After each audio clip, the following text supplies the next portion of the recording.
Rais mteule wa Uganda Yoweri Museveni ameiomba mahakama kutupilia mbali shauri ambalo limeletwa mahakamani likipinga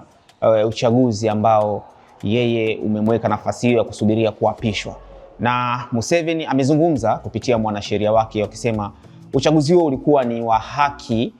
na umemweka hapo kwa kura za wananchi, na kusema dosari ndogo ndogo ambazo zimejitokeza kupitia uchaguzi huo ambazo pia amezipinga na kuzikanusha haziwezi kubatilisha kilichofanyika ama kura ya wananchi iliyofanikisha kumweka hapa. Wengi wakijiuliza kwa nini Museveni amekuwa na wasiwasi kuhusiana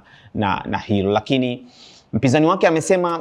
shauku yake kubwa ni kutaka uchaguzi huo ubatilishwe na urudiwe upya kutokana na dosari nyingi zilizojitokeza, wakati ambapo mpinzani mkuu wa Yoweri Kaguta Museveni, Bobi Wine, ambaye alipata 20% yuko mafichoni mpaka muda huu, na akieleza ama alieleza alikuwa hana sababu ya kwenda mahakamani